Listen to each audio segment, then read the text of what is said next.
Welcome to Inclusion Bites, your sanctuary for bold conversations that spark change. I'm Joanne Lockwood, your guide on this journey of exploration into the heart of inclusion, belonging, and societal transformation. Ever wondered what it truly takes to create a world where everyone not only belongs, but thrives? You're not alone. Join me as we uncover the unseen, challenge the status quo, and share stories that resonate deep within. Ready to dive in? Whether you're sipping your morning coffee or winding down after a long day, let's connect, reflect, and inspire action together. Don't forget, you can be part of the conversation too. Reach out to joe.lockwood@seechangehappen.co.uk to share your insights or to join me on the show. So adjust your earbuds and settle in. It's time to ignite the spark of inclusion with Inclusion Bites. And today is episode 125 with the title, Inner Peace, Outer Progress. And I have the absolute honor and privilege to welcome Dr. Manoj Krishna. Manoj started the Human Wisdom Project and created the Happier Me personal development app to help reduce suffering, help each person lead a happier and more successful life. And when I asked Manoj to describe his superpower, he said he used to be a spine surgeon, but left surgery to start this project to create a better future for humanity. Wow, what an ambition. Hello, Manoj. Welcome to the show. Hi, Joe. Thank you so much for having me. Absolute pleasure. Absolute pleasure. So, Manoj, Inner Peace, Outer Progress. I'd love to hear more about some of your life, your history, and your passion. So, I was driving home from work one day after surgery, 10-hour surgery, all day, and a hospital in the Middle East got bombed, but it was a children's hospital. It was about 10 years ago. And the kids were screaming on the radio. And I felt I was really moved by that. And I felt we humans need to do better. We can do better. And we have the wisdom in the world to do better. It's just not spread enough. Do you know what I mean? It's not part of education. It's not part of our lives. And the understanding that could end conflict and war is so simple that children as young as 10 get it straight away. But why don't adults carry this with them? And so I transitioned out of medicine. I felt called, to do something about it. You keep thinking some politician or some clever person is going to step up and do all this. And then you realize they aren't, and it's up to you. And you think, who am I? And then you realize you have the ultimate power because you're an ordinary human being. And the biggest change in the world, Margaret Mead said, that never doubt, paraphrasing, of course, that a small group of committed individuals can change the world. In fact, it's the only thing that ever has. And so I just started, and I've always been one to start walking and with not knowing what's going to happen next. So I left medicine. I started working in schools, talking to teachers about stress and anxiety. And one day the head teacher said, "Hey, come and talk to these kids." I said, "But I don't know how to talk to children. I don't know what to say to them." He said, No, come along. So I sat down with them and I said, "Will you look after me? It's my first time talking to kids. I'm a little bit nervous." And they said, "Oh, yes, of course." They were only 7 or 8, But I discovered something amazing, which is we're missing a trick in education because we think education is about stuffing their heads with what we know. And we think we're doing them a favor by doing that. But the root word of education, educere, is to draw out, you see. And what we really need to do in education is draw out their innate intelligence or wisdom, whatever word you want to call it. And every child, in fact, every adult, has this innate intelligence or wisdom inside them, which can be completely life-changing. So when you sit down with kids as an equal and say, "I might have gray hair, but we're the same human being, you and I. Can we explore this subject together, whatever it might be? And they say, oh, yeah. And they're fearless, as you know, and they're open and beautiful. And I thought, oh my God, if we can bottle up their wisdom and share it with the world, we really could not only help each child flourish, but change the future of humanity. They have an answer to war, to climate change, to all the conflicts in the world, to relationship conflict, to stress and anxiety. They have solutions which are so simple, but adults have forgotten that. So that's been my passion. So I started out on that journey, and then came COVID. I'd spoken in 50 schools and colleges and universities by then. And you see, it's the question that has the power to open the door to wisdom. And I then discovered that, my goodness, if we could take this to the world. So that's why I created the Human Wisdom Project. And then I built this app called Happier Me. And all it does is ask you questions and helps you unlock your own inner intelligence. So I said recently, it's like walking into a room and putting the light on, except the light goes on in your own mind. So you can see clearly, you can make better decisions, you can live without conflict and with meaningful, deep relationships. You can manage your own emotions, manage your own mental health, live in peace with yourself and others. And you can contribute to making the world a more peaceful and more beautiful place. See, our time on earth is so limited. It goes by in a flash. But if you live with this deeper understanding of yourself, which doesn't come from a book, by the way, or some religion, but it just comes from looking and learning about your own mind. And if you can do that, and it's so simple, you can make the most of your limited time on earth. Wow, that is so powerful to sitting and listening to you speak there. And my mind is absorbing it. I feel kind of drawn into the words you're using. And that Margaret Mead paraphrase quote around the small group of committed individuals can change the world. It made me reflect on, again, I'll paraphrase this, and I don't know who the original quote was. We always worry about time travel, being able to go back in time. And if we make a little change, we could ruin the future, or we could change irrevocably what happened.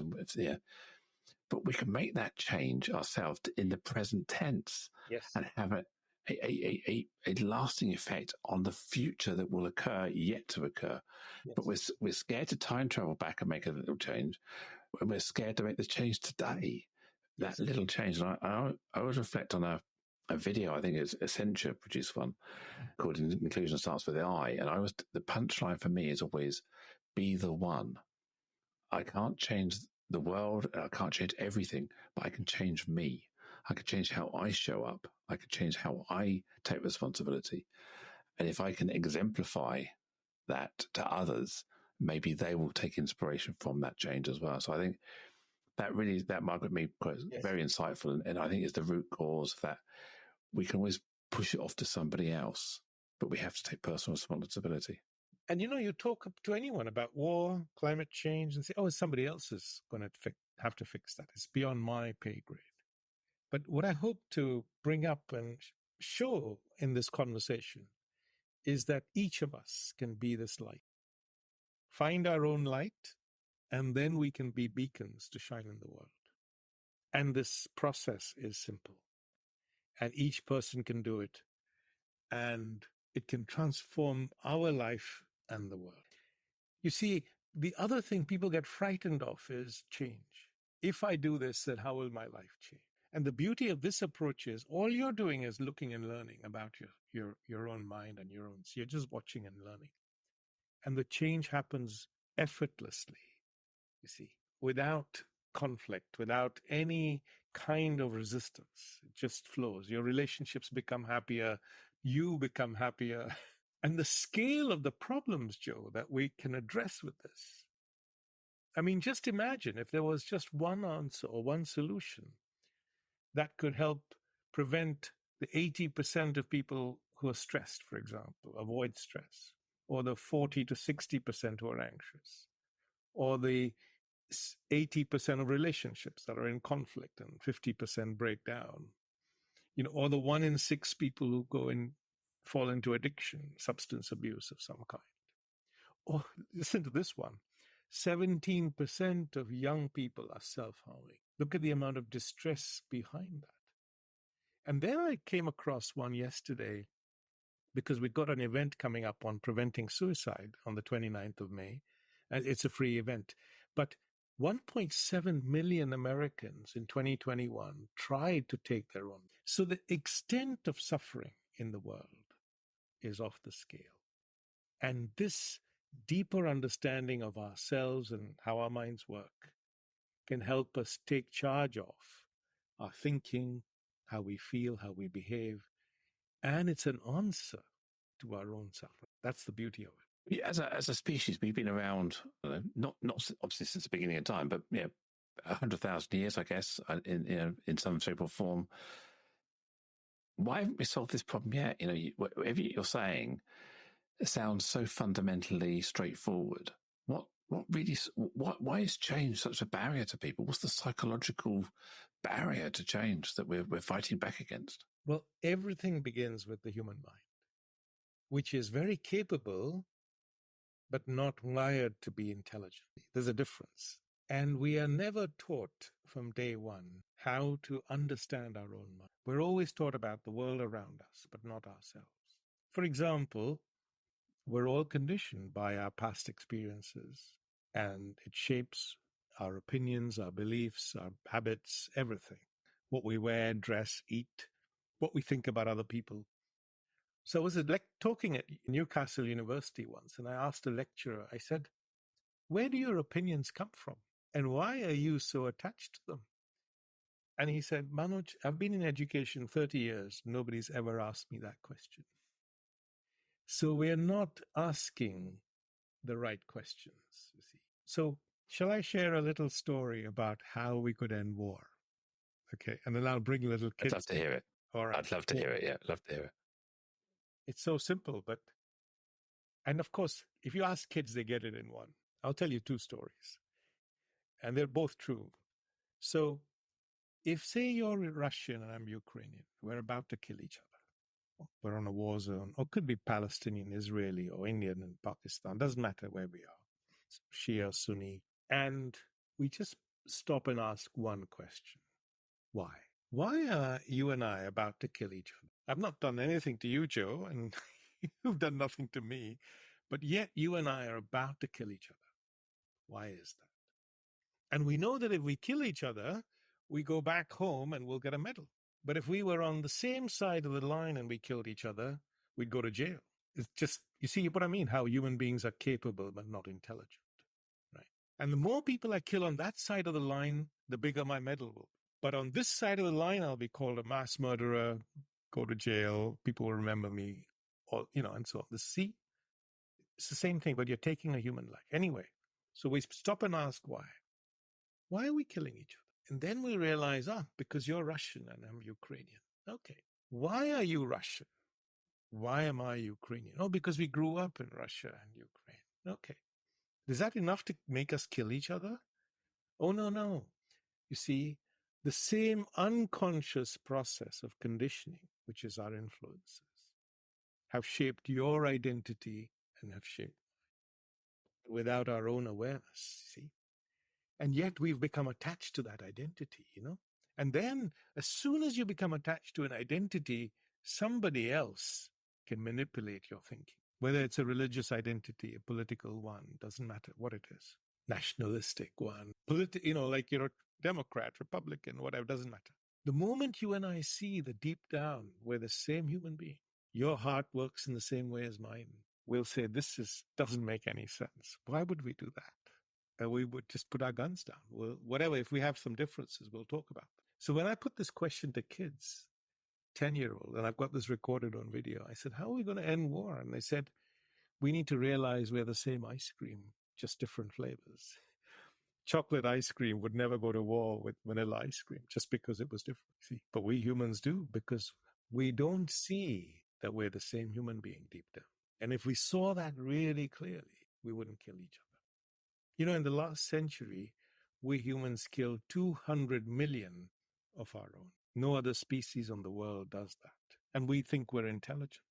See? So real intelligence comes from understanding our own mind and how it's functioning without our own awareness. And this is just one example. Does some of it come down to cognitive dissonance or detachment of actions, consequences, impact?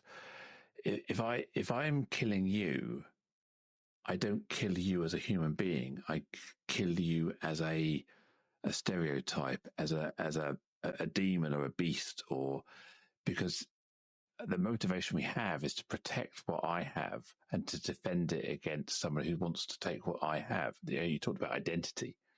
So the motivation is the key, is the understanding what motivates me to want to do that. What am I trying to protect that I feel a value that I think you want to take from me? That's the kind of fundamental, isn't it? Is that what you're trying to say? Yes, but it also comes down to understanding identity, because if you and I are brothers, for example, we might fight over the spoils, but we probably wouldn't kill each other, over that. But if you and I have a different identity which we're attached to, then we lose control of our own thinking. See, I mean, take Yugoslavia when it broke up. The Serbs and Croats and the Muslims and Christians lived next door to each other for decades. And then suddenly they turned and started killing each other. Same happened in the partition of India in 1947. Hindus and Muslims slaughtered each other. So identity can provide comfort, security. I'll give you an example. So again, 10-year-old child. I said, you walk into a class and it's got black children and white children, and you're a white boy. Where are you going to sit? He said, I'm going to sit with the white boys, white children. I said, why? He says, I feel safer. And I said, what else? He said, I think they'll understand me better. And I think they'll listen to me and so on. And I said, well, you talk to the kids on the other side of the class who are a different skin color to you. He said, no, I won't talk to them because I'll think they're a bit strange. I said, what happens in 3 months? He said, oh, well, we'll start having arguments because we're not talking to each other. We won't understand.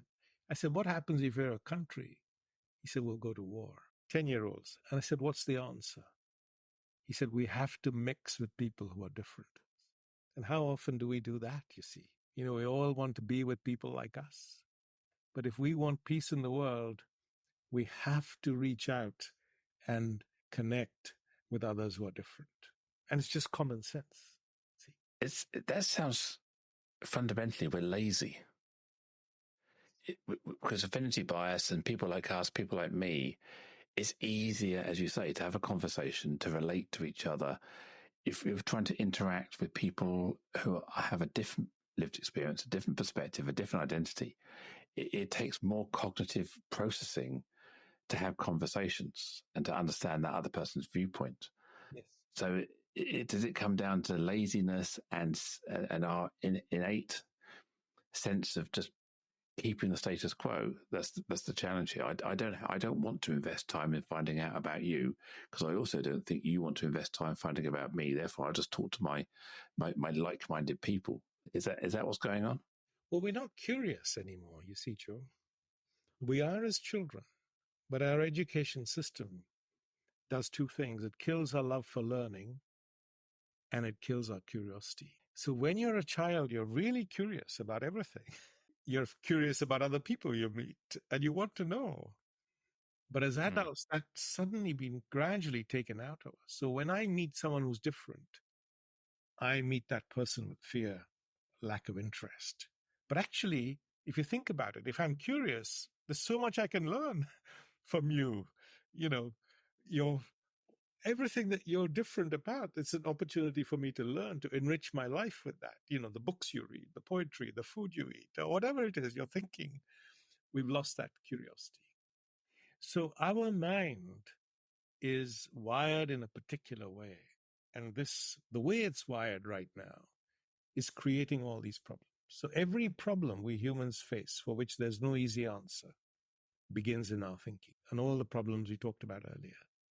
So it's simply logical that if we had a better understanding of this mind of ours, we could avoid those problems and overcome them much more easily. And because there's so many of them, I mean, for example, we could talk about addiction if you like. Addiction is a problem of thinking. It's not a problem linked to alcohol or drugs. Obesity is a problem of thinking.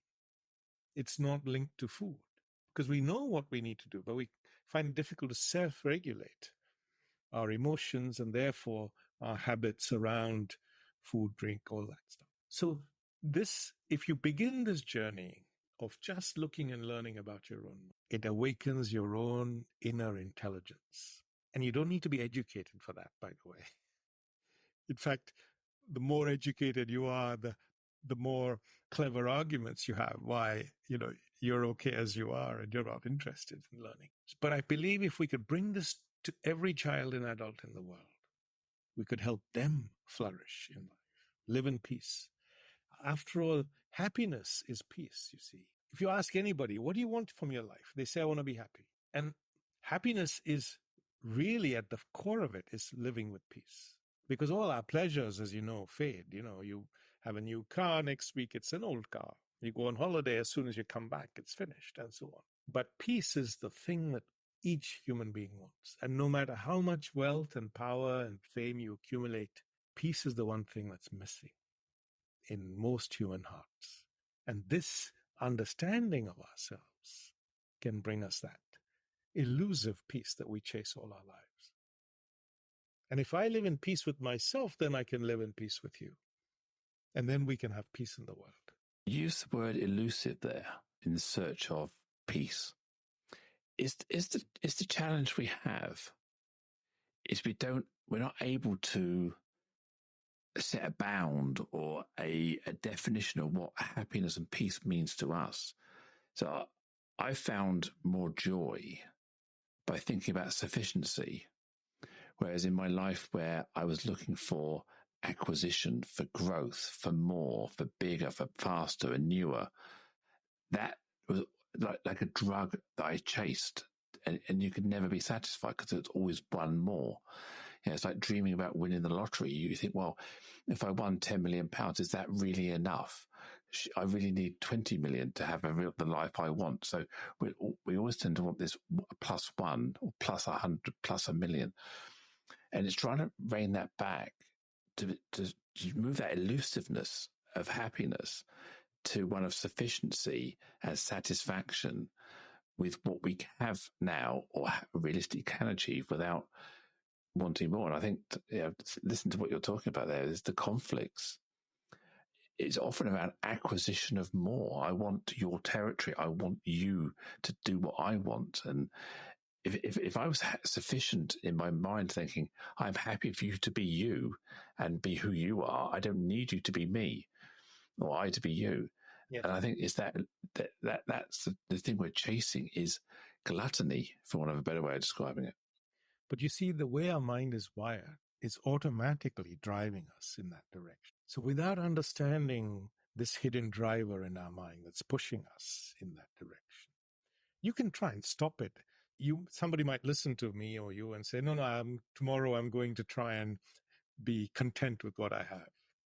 It doesn't work because the inner driver is so powerful. It's going to keep on pushing you. So let's take a moment to explore that. What is it in us that it drives us to accumulate more and more and more and never be satisfied? See? And maybe it's in us all is this deeper emptiness. Call it inner boredom, call it the void. And the more we get stimulated from the outside, the more we can cover it up. Call it loneliness.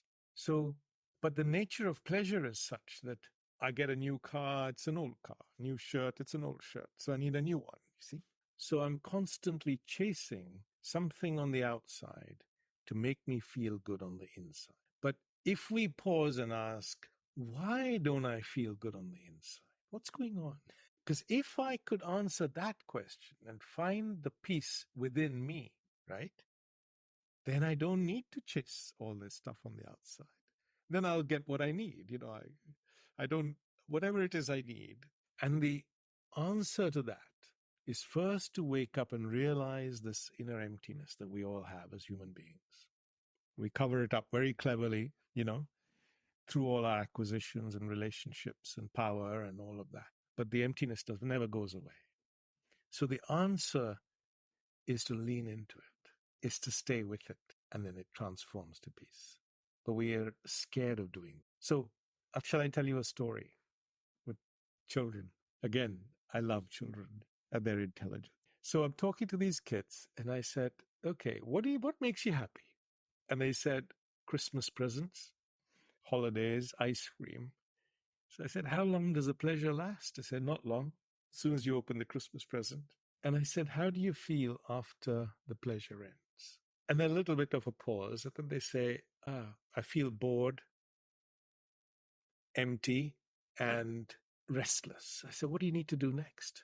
Oh, I need something more. So another present, more ice cream. But I said, how has it got to be different this time? Or it's got to be bigger and better. So I said, what impact is this having on your lives? And this is in the Northeast, a very deprived area. And the kids say, well, there's no food to eat sometimes because we've spent all the money on things, presents and whatever, pub and all that. I said, okay, what else can it do? He says it can cause pollution, and 10-year-olds have heard global warming, so they kind of say, okay, it can lead to global warming because all this pollution and consumption. So I said, what's the answer to global warming? And this little girl said, well, we have to find sources of pleasure that don't involve buying things, right? I said, like what? She said, like going for a walk with your friends, playing with your friends, going for a walk in the woods. I said, what else can we do? So then there's a long silence. And this girl at the back said, if we could find an answer to our inner boredom, then we wouldn't need to consume so much, or we wouldn't need to buy so much, right? Because that's what's pushing us to buy all this stuff. So I said, what's the answer to your boredom? And she told me this, what I said to you right at the beginning. If I stay with it, it goes away. It's just so moving and profound, the intelligence of children. And when you talk to adults about climate change, they think it's going to be solved by electric cars or whatever, but it's not. It's going to be solved by us connecting with our own inner intelligence, waking up to realize there's enough in the world for everyone. And this more and more that we're chasing, as you said right at the beginning, isn't making us any happier. It's not serving us. Do you know what I mean? Absolutely not serving us. I mean, I know people who go on 8 holidays a year. It's because they're just not at peace with themselves, you see. Or they come back from one cruise and 2 days later they're off on another one. And so on. So the purpose of life becomes to accumulate more and more money so you can buy more and more pleasure. And in the process, we wear ourselves out and become miserable. And of course, all the mental health statistics are there to show what's happening, in our lives. It's the boom and bust, isn't it? It's, as you say, we're working to accumulate. Then we offload our accumulation onto a holiday. So we end up with this peak and trough of the brain chemicals. So we're rushing with stress, then we're de-stressing, having a holiday, get back, and we think, we need to rush and re-stress to follow the next holiday. And so, we're doing this cycle. And it's a bit like taking sugar in your tea, I guess, where you don't necessarily want the drink for the fluid, you want the drink for the sugar. So you're craving the sweetness. And if you stop taking sugar in tea and coffee, you drink it for the drink, not for the sugar rush. And I've stopped drinking alcohol now. I haven't drunk alcohol for 860 something days, and I find that has changed my whole outlook on what I do for pleasure. I'm not trying to feed the alcohol monster anymore. I'm not trying to look for the alcohol to fuel my good time. I go and have a good time in doing other things. As you said, let's go for a walk around the lake. Let's go and sit in the sun. Let's do something that I don't need to spend money on. I bought a 17-year-old car because I got off of the wagon of saying I had to have the newest model on 3-year loans and then turn it over and get another 3-year car and another 3-year car. I bought a 17-year-old car that's now 22 years old, and I don't think I ever need to replace it. Until I do, it'll be fine. And then one day I'll buy another 17-year-old car that I'll keep for another 5 years until it doesn't work anymore. If you're not aware it's a different way of thinking. In your own mind, Joe, and you're easily conditioned by the world around you, then before you know it, you would have bought the new car on a 3-year lease. By the way, we're not saying holidays, buying things is wrong. We're just saying at the moment, it's happening without your own intelligence operating. And all we're saying is when you wake up and your intelligence is operating, then you will make the right choices for you that serve you. We're not trying to dictate what people should and shouldn't do. We're just saying wake up and connect with your own inner light, intelligence, whatever word you want to use. But that's playing into the scarcity mindset, isn't it? Where if you believe a resource is scarce, you'll try and hoard it because you want to make sure you've got that resource if it ever becomes unavailable. And other people, we saw it in COVID, toilet rolls, rice, bread, flour. If people were hoarding stuff for this scarcity mindset, they had to have it. Then nobody else could have it. And I guess that's the basis of war, isn't it? We had this big conversation about shooting and killing each other, because people are worried that they're going to take something of theirs. Those very primeval instincts were coming out in COVID around, I have to accumulate. I don't need 10,000 toilet rolls, but I've got them just in case. Yes, and you're driven to do that without even being able to stop yourself, you see. And the reason is that we don't understand the nature of fear. See, there are two drivers for human beings. Pleasure, we've talked about, but the other big one is fear. And fear is really interesting to understand. And when I talk to the kids, the explanation I offer them, which they really love, is like you're sitting in a cinema theater and you're watching a movie, and on the screen are all these scary images, and you believe them to be true, and you get frightened. And that fear then changes your thinking and your behavior. You don't see the projector is your own mind. See? It's projecting all these images onto the screen, which you believe to be true. So in a scary movie, if you wake up and realize, this is just it's a movie, it's fine. Your fear goes away. But we don't have that illusion continues in our own life. So once you understand that your mind exaggerates the fears of the future and it catastrophizes in a way to try and protect you, but quite often it doesn't serve you. And then, of course, fear turns to anxiety. And we did a survey recently. 60% of people said, I've got moderate to severe anxiety. And you can imagine how crippling that is. So once you wake up and realize your anxiety is not caused by your lack of money or your worry about your health or your kids or whatever, it's caused by your own mind creating your own suffering. So the work you need to do is on the inside. And as soon as you wake up and realize that, then you begin your own journey of learning and you're free. Or it's a bit like you wake up from a scary dream. And in the dream, you're really frightened. You're in a sweat. But as soon as you wake up and realize, that's just a dream, your fear vanishes. Similarly, when you wake up and realize your fear and anxiety is being created by your thinking, and it may not be real, but it's shaping your life in ways that doesn't serve you. See, then you're free. So I gave this talk once and I said, okay, from tomorrow, we're all going to stop eating because this half of the room is frightened of being attacked by that half of the room. So we're going to use that money and buy guns instead. They all started laughing. But I said, that's what countries are doing. That's what we human beings are doing. We spend, $1.6 trillion on arms every year, and 1 billion people go hungry every day, and several in this country and the richest countries in the world. So, and it's all. And we have a major country in the world advocating more guns makes you safer. Yeah. If I don't have a gun, I'm more at risk. And what I need to do is buy a bigger gun, so I'm less at risk. And I need to buy more guns, so I'm less at risk. And that's an inherent societal belief in certain countries that we can all think about. Yeah, but it's all based on fear and conditioning. Yeah. What I mean is that there's a hidden mind operating in the background without our own awareness. We think we're in charge of our life, but actually we're not. This hidden mind of ours is running our life for us.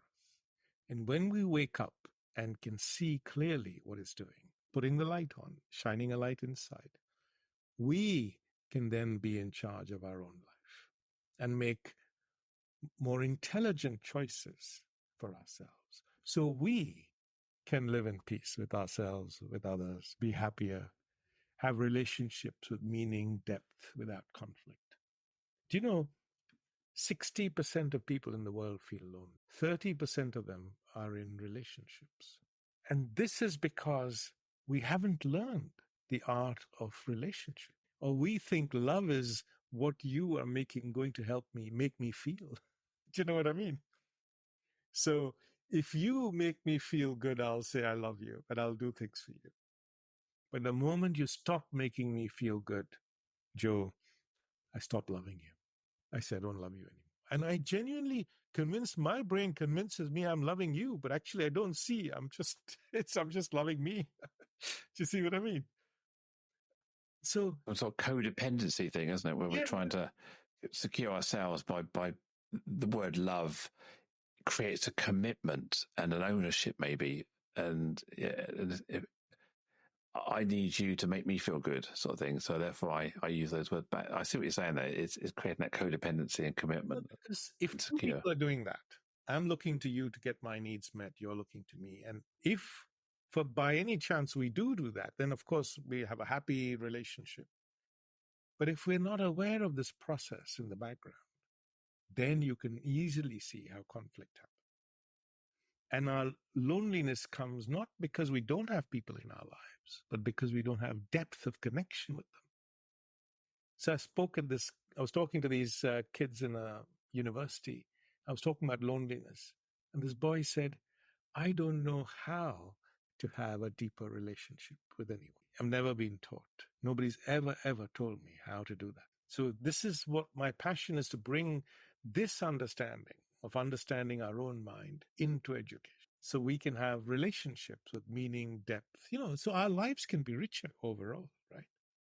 Because after all, our relationships are the foundation of our own long-term happiness, right? You're talking away. I'm thinking about going back to the happiness side, the relationship side, the human mind, the psyche, and I was just, my mind was wandering, thinking around behaviors, and I was thinking about flying aircraft, scheduled flights, as an indicator of human behavior, and I'm simplifying this down to two types of people. One type of person wants to get on the aircraft as quick as possible, to be first, to fight the way to the front of the queue. And there's the other sort of person, which I put myself into the category of, I want to be last on that plane. I don't want to inconvenience everybody, but I want to just literally walk on the plane, sit down, strap myself in, and then we go. And I want to maximize that. And I'm one of the people that wants to be last off the plane. If you want to fight for it, you want to stand up and queue, you want to get all upset around this and be all uncomfortable, that's fine. I'll just sit there and fold my arms, go back to sleep and wait for the plane to be empty and go, right, unbuckle, stand up, grab case, walk off. The queue at passport's gone, the bags have already arrived on the carousel, and I walk straight out. But you see some people get really, really, I don't know, anxious, aggressive, yes, demanding, tense, whatever it may be. And just by focusing on the plane doesn't get there any quicker whether you're at the front or the back. I always try and book a seat as far to the back as possible because I don't care. I don't need to be part of the melee of people fighting with each other. And it's just, again, it's that thinking about the mindset and what you're trying to achieve. But people don't. They're so busy, and you say, going back to this conflict and killing each other, we're so busy worried that someone's going to take something that's ours. And we feel we have to defend ourselves all the time. So you see, the door to intelligence opens with a simple question. Why am I thinking this way? Why am I feeling this? Why am I behaving in this way? For example, jumping on, the plane story you said, Russian. Does it matter? So asking ourselves the question is what helps us pause, and then our intelligence can kick in. But if we have never been taught, Joe, to question our own thinking and our own behavior and what we feel, because you see, right now, our mind is wired to convince us that what we think is true, what we feel is true, what we see is true, and we never We justify everything. If I'm smoking, I'll justify it. If I'm about to kill somebody, it doesn't matter what I'm doing. Even Hitler, justified the killing of all the people he did and so on. So everybody justifies their own actions. That's how our mind is wired. Intelligence comes when you can pause and ask why. What am I doing? See? And then that opens the door to a deeper experience of life. And it's a really enriching experience. So right now, our minds are wired to look on the outside for things to make us feel good on the inside. But if you live with this inner intelligence or wisdom or whatever you want to call it, you're nourished from the inside. And as you say, then you can relax, sit on the back of the plane and wait for everyone to take off because it's a smart thing to do. Or you might learn chasing money all the time. Well, you've got to actually pause and enjoy your life because we spend every day working for tomorrow, right? Or so many people do, So we're enlightened. We're living in the echo chamber of kind of getting some of this stuff that you're talking about. You've got no resistance for me here at all. I'm with you on everything you're saying. But we recognise that the facts don't change people. We can tell people to a blue in the face that doing this, cause and effect, do this, that will happen, and people will ignore that. They'll risk take. They'll drive too fast. They'll drink too much. They'll stand on the edge of the platform, don't fall where they should be standing back. They'll rush to the front of the baggage carousel. When standing back and waiting for your bag to appear is obviously the best solution, but no, we have to be at the front. So how can someone who's listening to this podcast maybe reflect on what we've been talking about, and what's that first step they can take to enlightenment, to change, or that nugget that's going to nudge them into a slightly different orbit of thinking? What can they do? Yeah, I think the first thing is to want it. See, say the other day I was doing an event and a lady gave this beautiful example. She said, it's like learning a new language. First, you have to want to learn the language. So what is it that's going to make you want to, understand your own mind? You might want to be less stressed or less anxious or less lonely or have a happier relationship or deal with an addiction problem, or you might want to be happier. You might want actually to be emotionally intelligent, which will help you be successful in the world. If you can manage your emotions, you're emotionally intelligent. And they say our success comes from emotional intelligence more than whatever skills we may have picked up. So you have to decide what's important for you. And once you decide, then as you're saying, then there's a knowledge part. Okay, the learning the language, there's some grammar and basics. And we've developed an app we'll talk about, which helps with all of that, called Happier Me. And then you have to practice. Right? Then you have to it's got to be a living thing in your life. You practice the language, and unless you practice it, it won't stay alive. So similarly, you've got to then notice what's happening in your thinking. Ask yourself, why am I thinking that way? What's going on? And then you go deeper and explore. And you see, it's like, again, if you have that curiosity, then you think, wow, I didn't know that about myself. So it becomes a process of self-discovery. And that self-discovery brings joy, brings change, and enriches your life in 100 ways. Yeah. Everyone can do this. Everyone can do this. There's no stereotype for this.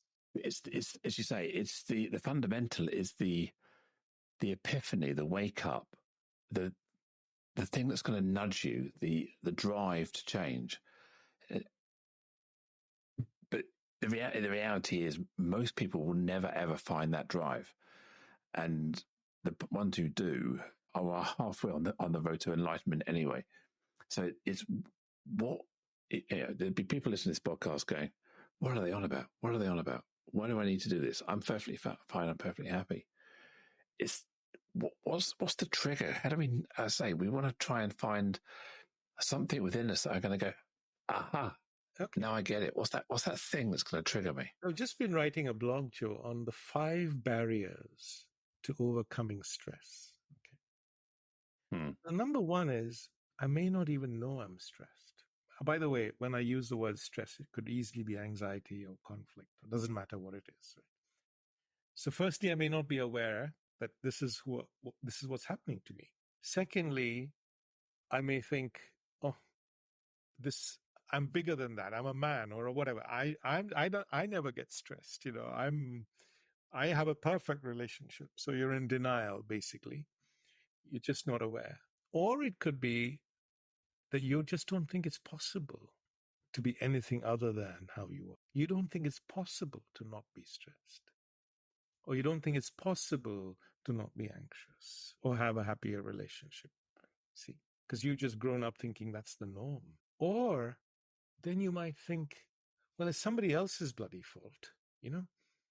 Why should I have to change? Somebody else needs to change. Or my job needs to change. Or I need to have more money to be less anxious or whatever. So the change has got to come from the outside. So therefore, it's got nothing to do with me.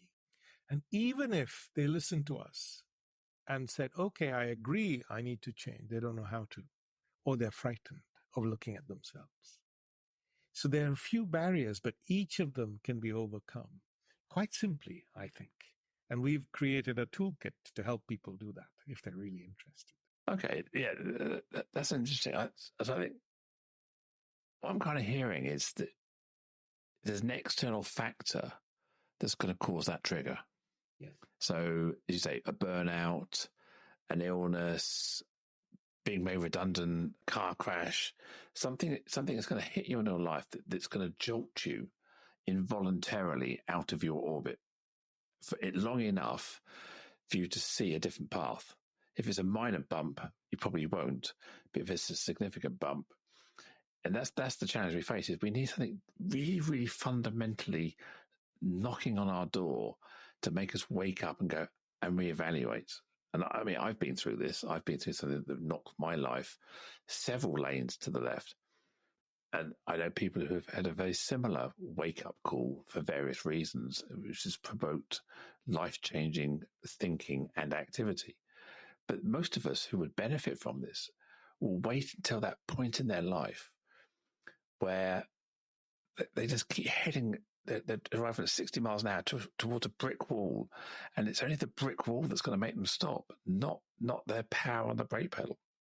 So interesting, Joe. Let me ask you a question. Knowing what you know now, do you think it would have been smarter for you to have avoided all those challenges in your life?